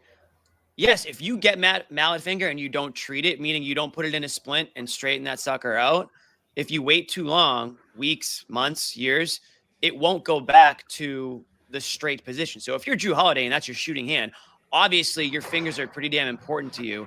And you want to make sure you do everything you can to get your fingers and your hand And back again, to where Jimmy, it needs to be. So there is no reason to rush it. Why would you? There's no reason to rush it, but I also I'm not really concerned about it being a pain tolerance thing. I think maybe it'll take a week or two, whatever, for the pain to subside. And I think he'd be able to, and again, we're talking about an NBA player here. If, average Joe is going to be, going to work tomorrow with a little splint on their finger, they're not going to be writhing in pain because they have mallet finger. But in order to get back on the basketball court, it might take a little bit more. You just want to make sure that you've splinted it soon enough, which they have, so that his finger will theoretically, you would imagine, heal back into the position that it needs to. I don't think they need to wait 8 weeks for that to happen. I think they're saying typically that's how long it would take for it to fully heal. But if you go back and you look, Dirk Nowitzki played with mallet finger. I think some of the guys, people like to compare I went back eras and or looked. whatever. I went back and looked at Lou Dort, who did in November. Mm-hmm. He played right away after. I don't think he missed any games. And he shot like 11% over the next 4 games, but then he was fine after that. So I do think it's probably just a period of getting used to it, getting through the worst of the pain. Splint on your finger, of course, it's going to. Yeah, and then, but it was bad. It was like 5% from 3 and 10% from the field over 4 games. Quick timeout. We're going to hear from Al Horford. We'll get back to mallet finger. We're getting Noah on the show in just 1 second. Al, how much do you enjoy these games and that type of challenge? I mean, it's always fun to play these type of games, but more than anything for us, we lost 2 and on the verge of losing 3 in a row. I feel like our group, we knew we had to respond shorthanded again and just kind of find a way. And I felt like the energy from our group was great today. Joe said that against Jokic, he's not even really talked about in the game plan. It's all about kind of limiting everything else. What do you have to do against him anyway to kind of help limit everything else that they do? Well, I mean, I guess you don't really talk about it, but that everything, runs through him. He's such a smart player that it's difficult. So what you want to do is, to Joe's point, is to try to limit the other guys in the best way that you can and take away certain tendencies and things like that. And I felt like Luke and Nimi, the job that they had to do tonight, navigating defensively, when to help, when to step back, protect the paint. Those 2 in particular, I felt like they did a great job, being really in sync and understanding of the game plan that we had. Joe also pointed out how well you do against some of the top players in the league defensively. What do you relish about the matchups against Jokic, Giannis, Joel Embiid? I just like to compete. It comes down to that, and in Jokic's case, in my opinion, he's probably the top player in our league right now, and it's just so much that he does. He's so difficult to defend because he's just unpredictable, and he really. And what makes it worse is he plays the right way. So he's looking to make winning plays, and somehow he still gets all these these crazy numbers and these crazy stats. So for me, when you go against a guy like that, it's not me against him. It's everybody has to really be synced in what we need to do and what the game plan is. And I felt like our guys were tonight, and they provided that help. You mentioned losing a couple in a row. Okay. I guess that's that. I'm going to switch this over to here. Oh, we did it. What's up? We got Noah's in the building. How's it going? What's up, Noah? How are you doing? Doing good. We got Bobby's opening statements and then his thoughts on Mallet finger. So why don't we, in order to keep things a hard hat win. Well, I saw you were wearing the hard hat. I checked earlier during the press conferences. Yeah, Are you still and wearing it? I am Is still it wearing it. one? What are your thoughts on me wearing the hard hat today after this game? I'm getting a lot of I heat think for it's it, but I think it's okay. I mean, why do we have to have like a limit on how often you can wear it? You know? Because you don't want it to get to where it doesn't mean I think anything. you're playing against one of the top teams in the league still. They were mostly healthy. They had Jokic. High stakes, avoiding a 3-game losing streak. 2 guys out. Yeah, back to back. You know, the previous champions. I think it warranted. I think if Okay. you're gonna wear it against the Knicks, you can wear it against the Nuggets. Did you wear it against the Knicks? He did. All right. yeah, I did. But listen, and again, this is my defending it. This No, is better I than the Knicks. don't want to go off on a tangent again. Everyone's already heard it. I'm wearing it because this was against a good opponent. They figured out a way to win in ways that they typically don't, meaning they didn't have a great game from Tatum today by any stretch. He actually had a pretty No. bad game. They didn't get a big shot from Brown down the stretch. Guys stepped up like Horford, like Kada. I thought Pritchard did some things. Brown, I think, had a solid game overall. And they were able to, beat a pretty tough Denver team that's playing well overall, second in the West. It's nothing to, sniff at. And they, snapped a 2-game losing streak. And I think if they had lost this one, we're seriously criticizing this team. So they showed up today, double time on a Sunday. The stakes were high. The stakes were high. Stakes were high. So no, let's get your thoughts on the game, what you liked about it, what you didn't, and then we'll get your thoughts on Jrue Holiday too. Yeah, I think if you look down the line, a lot of guys individually struggled. I mean, for Tatum and Brown to both have inefficient nights when they're already down Jrue and KP against this really good team, like the fact that they were able to really control most of this one, I thought was a good sign. And they desperately, this was kind of the inverse of Friday night, where those were the only 2 guys that really showed up. Here you got everything else. And I think these kinds of games are so important in the long run. Like, you want Nemi to be playable and confident. You want Pritchard to be coming off the bench, not as a liability, but as an asset for this team. So those things stood out. And then obviously, I think Al Horford, he's a big discussion point for us around like how much can you rely on him in the playoffs. His age is like always at the forefront when his name comes up. But I felt so encouraged by his performance tonight, just the way that he was moving, not just the fact that obviously the box score is favorable to him today, 19 points, however many rebounds he finished with, but he was just moving at a different pace. He just looked like, I kept thinking, I felt like he was on the Hawks. Like that was how young he looked. Just the way that he was stealing the ball and just playing defense and just pressuring Jokic. Yeah, I guess Jalen wanted him to dunk. So, I just thought that was like my biggest takeaway. It just gives you confidence about him long term, that when the pressure is on, and clearly it was today against Jokic, facing a 3-game losing streak without Porzingis, he's able to still take that step and elevate his game to the other level. And that's just so important for them as we're thinking about a playoff run here. Yeah, especially if you are going to miss Porzingis at any given point. You want confidence that Horford can fill in for some amount of time there. And, I'm with you on that. And I think we've talked about that for several years, is that there'll be points in the regular season where he looks slower, the minutes add up, or he just struggles for some amount of time. And you're like, oh, is it starting to go that other direction? But I think what we've learned about him is that he just manages himself, and they manage him with the back-to-backs and all that. I think he senses when he needs to give more and assert more. I think he has a great feel for what's important and what isn't throughout the flow of the year. And then come playoff time, you almost always get his best. So I never have any worries about him. I guess the only thing I'll say is that each season offensively, you're just going to get a little less in terms of the usage, in terms of the scoring, that sort of thing. And that's something that has declined a little bit, especially inside, around the rim. He's just not a big impact there anymore.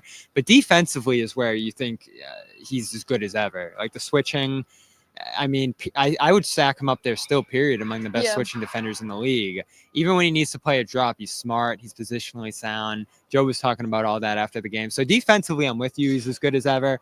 Offensively, you're probably just, as long as he plays here, going to just see a tiny drop each year. But they also don't need him as much on that end. And honestly, like the inside game is not going to be where they're going in the playoffs. Right. But it's good to see that it's alive. Like he made some moves today, just posting up that you don't really ever see. He'll have him to take anymore. advantage of some guys. And I think it's also part of it is his team looking for him. Like Jalen made clear that was a priority for him down the stretch, like to to reward that effort. I think a lot of times it's kind of like a last resort offensively. We see those plays when it's like 22 seconds into the shot clock and Al has the ball and suddenly he's kind of throwing a fadeaway turnaround. Like that's not what he's looking for. But he was an all-star multiple times, largely off some of those plays. And I think you lose some of your athleticism, but he didn't lose his entire offensive bag there. So it's kind of fun to remember that he does have that, even though the offense is not going to look for that play as a priority, considering all the assets they have on the floor. No, that was great in this game. And then you mentioned Keita too. I love it. And I want to see him out there night in and night out. I keep saying this, and I feel like the inconsistent minutes have hurt him. I don't know why you wouldn't go to him at all against Cleveland without Porzingis, and I do think that hurt them there. And Horford, by contrast, didn't really have it in that game, especially early in the fourth against Mobley. So having some size, having a guy that I think can play off someone and recover and switch, he can do all those things. I know it's the pick and roll that's killing him, and they're really scared with that. The guys are getting by him, and he's not in the right positions. And I think there were 3 games in that Detroit game against Durham where he just got completely torched, and then he doesn't play the next night. And I get it. They're being tough on him. Joe keeps saying they're holding him to a high standard. But the only way he's going to get better at this stuff is playing every game. And I get when you have the 3 other bigs in front of him, it's hard to find minutes. But it shouldn't be hard to find minutes when Porzingis is out. Yeah, it's funny. Have you noticed? I don't think that I've heard Joe say that about anybody else as consistently as he has about Keita. And I'm not sure why, but he has this line that he's really hard on Keita. He holds him to this like impossibly high standard that nothing that he can do is good enough. And I don't think there's anybody else in the team that he's talked that way about. And I'm just curious, like if it's something in Keita's psychology that he thinks he's tapping into, or if it's just he makes certain mistakes. Well, he said he doesn't realize how good he is. Yeah, that's what it is. He's got tremendous upside. And it feels as though the more you watch Keita play, it feels as though he's just scratching the surface of what he can do in this league. I mean, you look at his athleticism, you look at his ability to contest shots, to block shots, to run the floor. And you figure if he's able to put all of the things that he's pretty good at together and become really good at them, you have a player that can make a tremendous impact and give Joe, that big man option that I think Joe really wants to have. I wanted to ask you both about the Mallet injury and Jrue Holiday, and you know specifically because Bobby already touched on this. But how concerned are you with Jrue Holiday and having Mallet finger, pinky, whatever digit preference you like to call it? Where's your concern level with that going forward? It's not high in the long term, because I think if we're looking at it right now, it's the beginning of March, right? We're really like 6 weeks away from the playoffs. And I don't think that it should be a big factor during the playoff run, but it does sound like something that might hold them out a couple weeks. Yep. So, that's where I'm at. If they're thinking about standings, like they might have to maneuver without him. I just don't hate him sitting a few weeks right now. I know he needs to be in rhythm, and I know there's going to be a little bit of a curve there as far as just his wind and everything, but he can work out. I mean, it's just a finger, so he can keep his conditioning going. I don't know why this obsession with pushing guys out there if they can go and fight through it. Like, it feels like at least once he's ready and he can fight through it, he's going to go. And like, again, we talked about it with him or after last game, I think, that sense that you can't just sit out for a long time and have something completely heal, but you can sit out for a little bit and have it get better, I think, or at least avoid re-injury. I guess it's a tough balance because you don't want to miss a month. It totally depends on the injury too. Like some injuries, like Hauser's back, I don't think him sitting out a month would do anything for it if he's having like a spasm type thing. If it's a bone that you might refracture or a thing, like maybe it's just keep it in a cast for 3 weeks, and that would totally help your chances of not rehurting it in a few. So it totally depends. But at the end of the day, big picture concern of all the teams that are dealing with star player injuries, for Jrue in early March to have a finger thing, I don't think this is going to be like a huge factor going forward. I would be very surprised if their title chances are really impacted by this. It sounds like it kind of sucks and it takes a while to heal. If we're talking about we're now in the conference finals and this happens, I feel completely different about it. But I think the timing of it is just okay. And he's obviously still dealing with a few other things that are inevitably going to benefit from some rest as well. But he's a competitor. Part of it, I think, is just they don't want to sit. Like, he doesn't want to sit. He wants to be out there. So, like, I even felt like that one rest game that he had, based on the quotes that came out, and we weren't on that trip, but it seemed like he didn't really want to rest versus Toronto. He wants to be out there and play. And so part of it is just going to be like their own competitive desire to compete. And he's trying to work his way out of some struggles this season too. And Yeah. he called it frustrating before the game. And I can understand that because he's been through so much this year. I think this is his 14th missed game, which surpasses his absences from last year. And he hasn't played well for a lot of this season. So I'm sure he was hoping to peak late in the year, start to feel fresher and play better. And this is probably going to be something that makes that extremely difficult. And that's another thing he said before the game is that he's going to have to figure it out because he's never been through anything quite like this in terms of that injury on his shooting hand. Yeah, it's tough. The finger injuries, I feel like they all feel like a jammed finger at the beginning, and then it can be like 100 You different said you things. broke yours recently? I broke mine. It's still not functioning well. Like, I don't know. I didn't go to the doctor, but Did you try to play through it? Do you mean, have I'm mallet saying- finger? I don't think I have mallet finger, but I never even heard of Let's mallet see the finger. finger. No, Let's show it looks normal. It's more when I'm picking it- something up. Like is if it I the middle? accidentally put weight on it, it's my middle finger. Yeah. If I accidentally put weight on it, I'm. Whoa. Just saw that. So in any case, I think Jrue will be fine. I don't think it's a long-term concern, but it does suck because he just came back from the shoulder thing, and it just seems like a freak thing. That's that he not doesn't. your shooting hand, though, is it? No. So a little different. They're both shooting mallet hands. for Have you Noah. seen I'm Noah's also game? yeah. I'm also not. Yeah. So. Yeah, no, this sounds nasty. It sounds awful. And he definitely was not comfortable before the game. You could tell. Sure. Again, recent, you're going to go through that pain and whatever. I think the important thing, and again, this is just WebMD Jim here, but it's important. It's important to get the finger in a splint as soon as possible in order for it to go back to what it's supposed to look like. If you don't treat it at all, if you pull a Noah and you just kind of ignore it, it can stay. I don't think I had mallet finger. For It the can record. stay permanently malleted, as somebody in the comment section here, I think, currently has. And again, if you're just, whoever, and maybe you can get by and with a mallet finger, but if you're an NBA player and it's on your shooting hand and your finger's bent, like you need to get that figured out first. So I think that's the main priority is to make sure that finger is healing straight, right? So that it can go back to what it used to be. I don't think it's going to be a pain thing. And again, we're not talking about a lower body, a knee, a back. We're talking about a finger. At the end of the day, if Jrue Holiday wants to suit up, splint the finger, buddy it to his other finger, maybe he's not shooting high volume. He's not a high volume shooter to begin with. He can still contribute to this team if they needed him to in some capacity. Now, to your point, Noah, they don't need him to. The playoffs Right are now, however many weeks away. And I think the timing is going to work out that he'll be able to give it a go when the games start to matter once the playoffs go around. So hopefully. Yeah, you have a lot of time here, which is great. Yeah. And I agree with Noah. Probably a couple weeks here, I think would make sense. A couple weeks. Funny he was listed as doubtful up until an hour before the game, but he was clearly not going to play today. I mean, so you have no Holiday, no Porzingis. What did you guys think of? I guess this is a bit of a Mazzulla game. Went double big. You had Pritchard come in. I mean, thoughts on some of the guys stepping up, some of the decisions that Mazzulla made, and will he be kind of plugging and playing matchup based here if these guys continue to miss time? It makes sense. I mean, they went small on Friday. I didn't love it. They went back to the bigger lineups tonight. It wasn't perfect, but the bench showed out. I thought Luke played okay in the starting role. They were mostly trying to play him off Westbrook, and that drew Denver into having Westbrook shoot a ton, which I think has been really successful against them. That's another reason I like this matchup for Boston. So that worked. I think taking a lot of twos worked too because they were there. And Joe talked a lot after the game about that they're not hunting threes, that they're taking the shots that are available, and that looked like the case today. So Denver pulled them away from the three-point line, which I'm sure they're happy with. But, you have to be able to contain Jokic. They did that. You have to be able to contain the other guys. They struggled a little bit with that. Murray got going. Brown was incredible cutting to the basket, and they really struggled to contain him. But they really kept the Nuggets at arm's length throughout. It never got scary, even though the lead came down a ton. Yeah, I mean, as we said, Tatum and Brown both had poor shooting performances, and Tatum also had ball control things as well.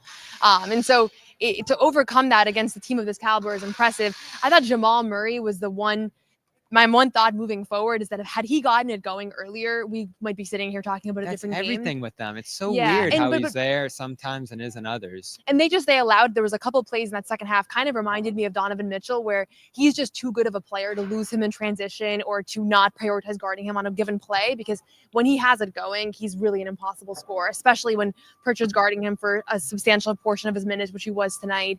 He's just, at his best, everybody knows he's as elite of a scorer as anybody. So I think there were a couple of breakdowns that didn't come back to bite them today, but kind of reminded me a little bit of some of the breakdowns against Donovan Mitchell on Friday that enabled him to kind of close that game out. So it was enough. They did enough to not have that be the reason they lost. But if you play that team again, like they'll go as far as he takes them. And I will say, I know the Celtics were shorthanded, but Aaron Gordon is hugely important to that team. I forgot about him until after the game. I was thinking a lot throughout, like a lot of this would be different if Aaron Gordon was here, just at the dunker spot. Just him and Jokic have that 2-man game that's pretty lethal. So they're so thin, and that's why they don't scare you as much, because missing 1-2 guys devastates them. And then Murray's not there for the first quarter because he only shoots once, and all of a sudden it's just a Jokic show, and they're able to take Jokic out of the game too for much of this one. And they're a little more human. I feel like 2 years ago when we were scared of them, or at least I was. I don't know if you were. They were a load. They were a team that just had so many problems you had to deal with and so much versatility, and they've lost that. The Strothers of the world and other guys, Pickett in this game, those guys don't scare you too much when they have to come in and play. And then if they have to take Jokic off the court at all, it's like, all right, here you go. We can go on a massive run. So, yeah, they don't worry you. I don't expect to see them in the finals. I think it's just the Westbrook thing, too. It's like, I've just never been a Westbrook guy, and it feels like it's a massive advantage that you can just let him bomb away from out there. So they were giving him like 10 feet to shoot. They were giving him a lot. Like, yeah. It hurts my feelings. I hate watching guys get guarded like that, and it's so painful. But I think the one thing I like about this Bobby gets guarded like that. They have I don't think so. They have things. They have a clear guy you can exploit, and Jaylen Brown said after they'll the let me game shoot threes. That I'm not commenting on the game plan, but Jaylen Brown, I said after the game that he missed some easy ones, but in general, when there's an opposing team that has a guy like Murray on the floor, Jalen's going to just hunt it all night, and same with Darius Garland. Like, it gives me a lot of confidence in a series if they have an undersized guard that Tatum or Brown can exploit. And not every team has one of those, but Cleveland and Denver both do. And over a 7-game series, that becomes hard to hide when you're going back back at them over and over and over again, especially if those guys have better shooting performances. It's just a clear, obvious mismatch. And there are teams, I don't know that Oklahoma City has a guy like that to that level. I don't think. Dort. They tried with Dort. No, Dort's an elite defender. Oh, you mean the defensive aspect? Yeah. Yeah, I mean an undersized, offensive-minded guard that you can exploit defensively. That's the Celtics' bread and butter. And I felt like last year in the playoff run, like that's how Jaylen Brown kind of got all that momentum, was going at guys like Darius Garland. Jrue Holiday did against Donovan Mitchell. Like, you just have, it's something the Celtics are just so good at, that mismatch hunting. And there's a clear one here in Denver. And that's, I think, gives me some confidence in this team if they were to face off in the finals, which I don't predict, but could definitely see happening. And he really struggled with the foul trouble in this one after. He was really frustrated in the locker room talking after, and obviously didn't agree with some of the calls. So, yeah, they put him in a difficult position in this game and really took him out of this game. I couldn't believe how uninvolved he was early on for Denver here. And then, by contrast, Boston's one of the few teams in the league, and it wasn't the case on Friday, but in this game you saw the Pritchards, the Hausers, the Caters of the world can get you through when 2 starters are out. And not many teams can do that. Other teams, it's 1-2 starters out, you're screwed. And for the Celtics, they've won a lot of these games over the last couple of years, and it was good to see them get back to that tonight. I gotta ask. I know it's all rainbows and butterflies after a win, but what happened to Tatum today? I said it. I know we talked about it last game, and I want him out there for the full first. I don't get taking him out 6 minutes in, and that might not have been why he struggled in this game, but it didn't help.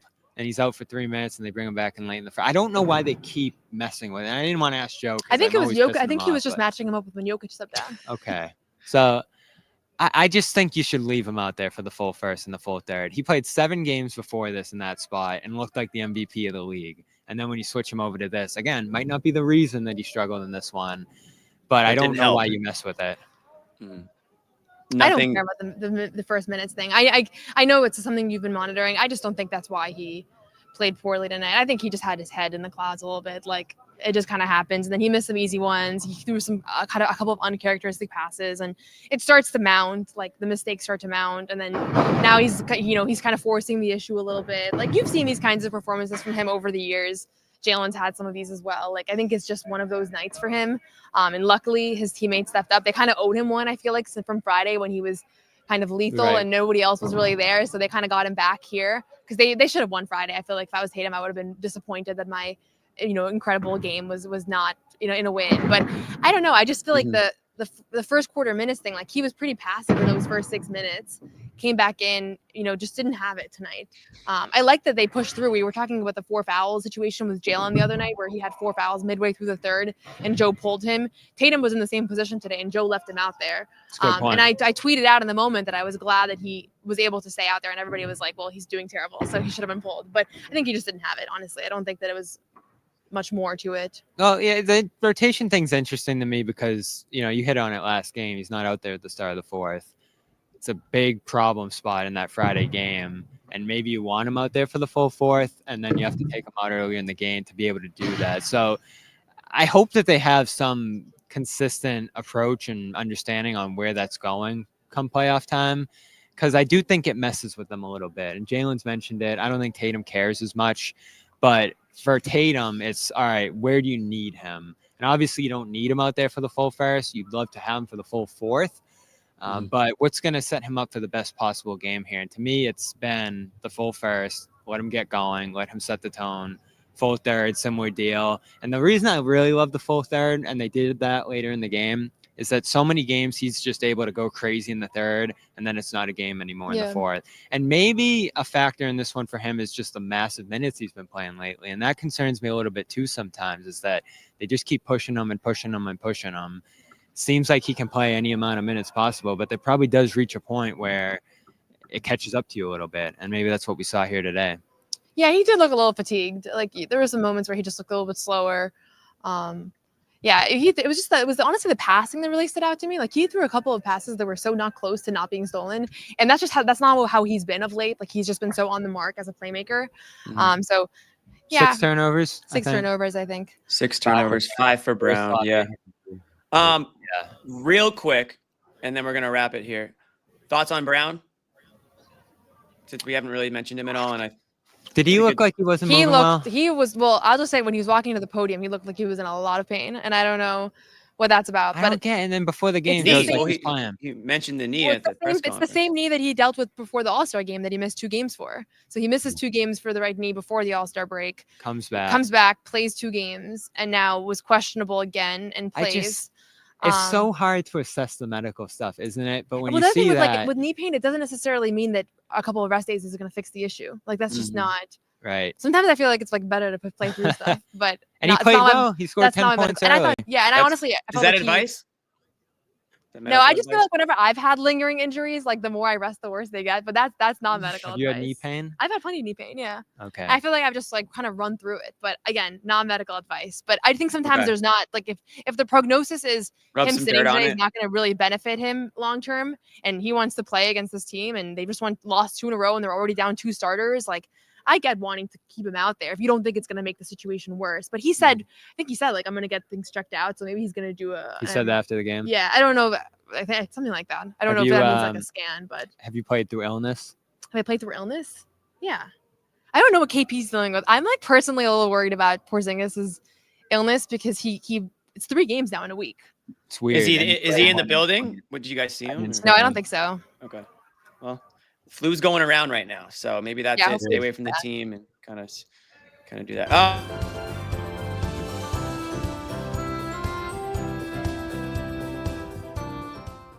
All right, it's Oscars night, but there's a bigger and better award ceremony about to unfold here. We're talking about the Brownie Award. This is a classic Brownie Award game because it's not going to go to the obvious guys. We're going to start with Sherrod. Your Brownie Award. Speaking of Oscars, the Celtics were giving out awards, like little Oscars, I guess, with superlatives, and Jrue had one in the locker room. I think his was funniest expressions, and that's the perfect description of him. That was really funny. Yeah, that guy makes the craziest faces.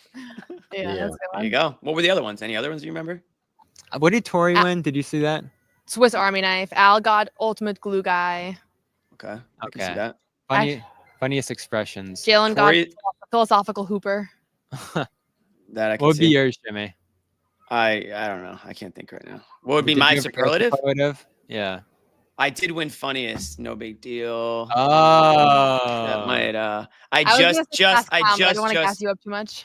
I just missed best looking by like maybe like a couple votes, but I'll settle for funniest. Sherrod? Oh God.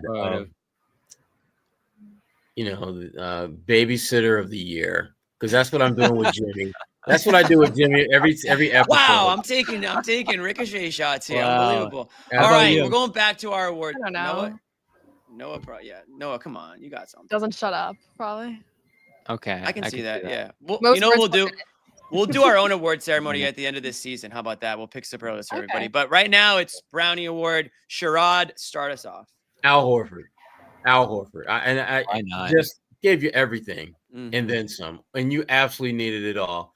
And he was matched up So against the best exciting player. when he has a big game. What's that? It's so exciting when he has a It big really lifts everybody up, doesn't It it? is. It's a good day when Al Like on the plays well. team. It is. That's a I'm good going answer. Derrick.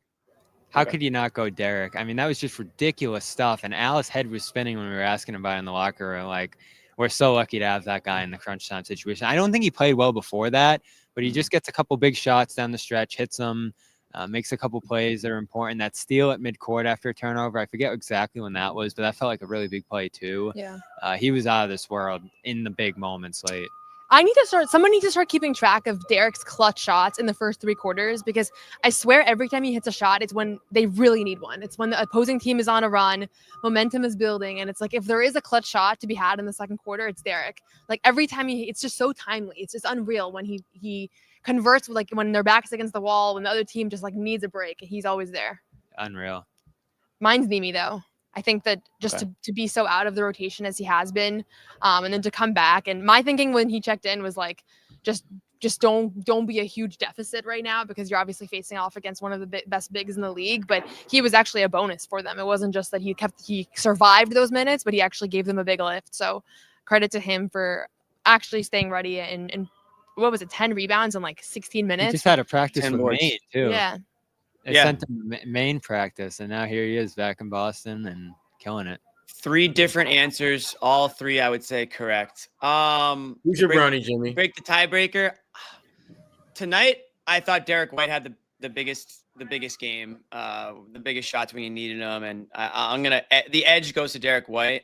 But I think we all appreciate what Horford and Kata were able to do in like more of a step up role tonight, because those guys kind of filled in, obviously with Porzingis out, and they needed all hands on deck tonight with 2 of their starters out, and that's why the hard hat's on, because I think they did get it. You know, the fact that we have 3 different Brownie Award recipients, I think almost proves my point that this was a hard hat type win.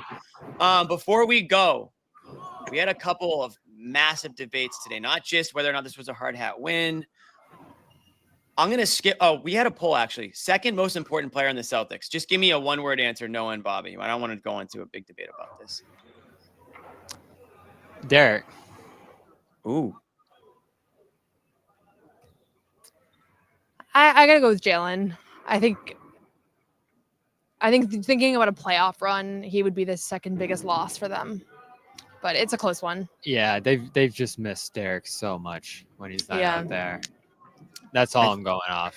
I think Brown won that poll, but that's kind of where the debate. I mean, Porzingis was a distant third option. The problem, it's not about second best; it's second most important. And Tatum and Brown both do a lot of the same stuff, so they can make up for each other. No one does Derrick stuff. Maybe Holiday a little bit. But I just don't think they can win a championship without Jalen this spring. I mean, I don't think they can win without Derrick either. So they both got to be healthy this spring. That's all. I think we all, and I said this earlier on the show. I don't want to speak for you, but I feel that everybody needs to be healthy for them to have a chance. So it's not even so much if feels you're like missing it one this guy. year. It feels Yeah. like it. Depends on the position. Now, again, if Horford's like last year, maybe you can get by some amount of time without Porzingis. But that's going to be the interesting thing this postseason is it feels like someone's going to be missing. It's been the case all year. At least one game here or there, they're probably going to have someone important out. And these kind of games where they can win against a really good team with 2 guys out are important to see, because it hasn't happened as often this year as it did last year. A lot of it is also about who other teams are missing too. Yep. Like obviously everybody knows We that saw that other last teams year. are missing star players. This has been a big year of injuries for superstars, but seeing if Giannis Thank can God go. we finally Giannis got been to see too. Jokic. Yeah.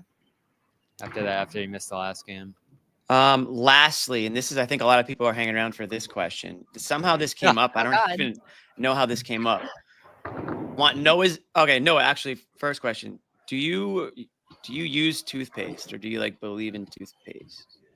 Do I use toothpaste? Yeah, do you use toothpaste when you brush your teeth? Do you use toothpaste? Okay, okay. Believe in it? What? Well, is you it? don't. Is it set up? We're just making sure. Take I us use through. toothpaste. Thank Take you. us through the process of brushing your teeth. You grab your toothpaste. What are you doing? And then I want What Bobby's is answer. this? Okay, wanna I'm know. running my toothbrush underwater. Okay. Putting toothpaste on So- it. Brushing my Oh, teeth. Okay. before? So What do you're you mean? water. You put dry toothpaste in your mouth? No, I put the toothpaste on and then run a little water on it. No, Not that's the other way the wrong around. order. But it's not a big deal. But it is the wrong order. Wait, so Bobby, you just grab the toothbrush and you're going toothpaste immediately. You don't run it under the sink first? I do run after the sink after the toothpaste. This is like a hard toothbrush. Now you gotta be careful because you don't want to knock it off. But Why not just do the reverse order? It's just illogical. I don't know. It's just what I've always done. So yeah, you're taking. The reason this came up is because Jimmy apparently makes a water toothpaste sandwich where he'll take his toothbrush, put water on it, then put toothpaste, and then put more water on top of that. That doesn't answer the question of how this came up. It didn't come up that way. I forget how it came up. How now, did this to be come completely up? honest, Probably but it ended 50 up. minutes in, they ran out of things to talk It about. ended up being a very heated topic, and the fact that you guys both do it differently kind of proves why. Now I go water before, so I'm on Noah's side here because I don't technically have to go water after, but I do. I mean, if you want to throw some water for good measure at the end, that's fine. That's better than what Bobby does. Yeah, Bobby just That's taking what I like do. hard No, you bristles. don't have water beforehand. Who cares? It's going on after. Yeah, that doesn't work. Well, now it sounds like you're more passionate about this than you were, but. Well, I don't know why it started with, do I believe in toothpaste? But Well, because we just wanted to make sure. I mean, we just. I don't know that I'd have teeth if I didn't believe in toothpaste. Well, some people actually don't believe in using toothpaste, or they'll use a certain kind, or they will use only like mouthwash. Some people think. Bobby, have you seen Noah's teeth? That is not the mouth of someone who does not use toothpaste. That's Sharon. I haven't That's taken a why good the look. question was so. That question was so like. I had to Sounds ask. like a I didn't basic want. hygiene question. I It's didn't like, you want. I shower? didn't want to assume like with the candy fiasco. I don't want to assume these things. That's like, not I, the same. I don't know what ingredients are Well, in actually- toothpaste that may or may not be something that you are on board with. The no candy probably. Might not be helps on too. board. I had I don't candy know. today, actually. I actually tried Jason Tatum's candy today. Small wins. Is that a sugary one? No, it's actually no sugar. No sugar. Wait, They had it time on out. Press Row, so I was eating it. It Wait, wasn't. so I, you didn't- I had- don't really like it. Was it like the first, first time time you had ever? candy? No, I've had candy before, like in the last couple months. Wait, For you the didn't first tell us time? this. Well, you guys don't need to know everything about my life. Yes, we What do. was We your need to. first one. No, Tell we them, all. Noah. We're Tell all in them, this Noah. together. Let them know. Noah. They don't need to know I everything. don't know. I don't remember. But I did have Tatum's. Was it small wins? Is that? Yeah. Small Yeah. wins. Somebody How was had it it? up there, so I tried some. It was okay. I just don't. Candy kind of reminds me of medicine, so I'm not like a big fan. But What? I can't give like I'm not gonna give like a small wins review because I'm not the right person for it. So Right. Are you everyone can go home and try. anti-medicine too? No, Oh, well, it sounded like maybe you're anti. Okay, wait. this doesn't What was taste the good. Nobody's what was trying to like. what was the candy that you had when you tried it for the first time ever? I don't remember. Come on, everybody remembers their first time. That feels like if something you would remember. Yeah, you would remember that. Are you being truthful? I can't. I hate that I can't see them while we're doing this. Was it chocolate or No. was it like I just got my It hand was like over my chocolate. It face was like more. chocolate. It was like a Reese's or something. Really? It was like I think it was a vegan Reese's. Vegan I'm Reese's. just- That yeah. sounds good. Okay, Just be followed by Jimmy's thoughts? question. on it? Did you Thoughts like on it? the Would you have it again? Reese's? On the Reese's? It was Yeah. good. Yeah, it was good. Okay. Yeah. But you're not like super I impressed. like Okay. it. I don't like the gummy candy. You know. Nah. All right. So now you You're guys supposed to be have watching it. this? We have water before. We have water after. I'm both. I like to get that. Regardless, Celtics win 110, 103. When's the next game? Not soon Is it enough. Wednesday? Wednesday. We got 2 days Wednesday. off. We have a Portland? couple of days off here. Back to back Wednesday, Thursday. I think Rob's back in town Wednesday. We're looking forward to that. So okay, we've And then got. James Springer's back in town too. Next We've week. got- Did we about shout him. out the fact that he signed a 3-year contract, or does nobody care except for me? I I care. didn't even know that. Yes. He signed a 3-year contract today, everybody. So he's going to be full court pressing soon for somebody else. Wait. The Jazz. Oh, he's on the Jazz. He's on the Okay. Jazz. Oh, so he'll be here next Monday. Okay, so we've got Wizards Yeah. Wednesday, followed by the Springer Sixers. revenge game. The No, Wednesday's Embiidless. Blazers. It's Blazers Wednesday, and then Embiidless Philly. Sixers on Thursday. And then maybe the last best game of the year, the Lake Show comes to town on Saturday. That'll be a good one. I don't They've know been what really tickets good. are going for right now, but when I looked a couple of days ago, you couldn't even get in the door for less than like $450 in the No door. way. That's an I saw expensive 500 ticket. last night. Yeah. Damn, this Luca thing, that's when the Luca thing feels rigged. You know, I don't believe in those conspiracies. Oh, we got but OKC it's been too. so good. It's been so good for the league that it's almost unreal. Like how much more viewership there is, ticket sales, everything. Sounds Too like good. maybe a little conspiracy theory. And I don't really going on believe it, here. but I understand where people are coming from when they're starting to speculate. It's too good to be true. Unbelievable. All right, guys. Well, thanks for hanging out. Noah, Bobby, you guys will be filming something great, I'm sure, after the show. Everybody check out CLNS YouTube page for that and whatever else they'll be cooking up over the next couple of days until Wednesday. Sherrod, thanks for hanging out with us, too. I'm sure you want to get the hell off the show at this point, so thank you. I just want to go brush my teeth, Jimmy. Go That's all brush I your do. teeth. Just make sure you turn now. the sink on first. Get that brush under there. And thanks, everybody, for hanging out with us on this Sunday. Happy Sunday. Making my toothpaste sandwich, Jimmy, as we speak. Get the toothpaste sandwich going. I'm going to go ahead and search for the outro. I don't even know where the outro is. Where's Amit? Here it is. All right. Peace, guys. No one's sneaking a vegan brownie by me. I'll tell you that. Okay, you know what, John? We're gonna do it. You have to feel that way too, Bobby. I have to Same. feel that Same way. to you. Let's fight Al over and make Luke your first center. Bobby, we gave you Luke hour early. We're not going to end this on a damn conversation about Luke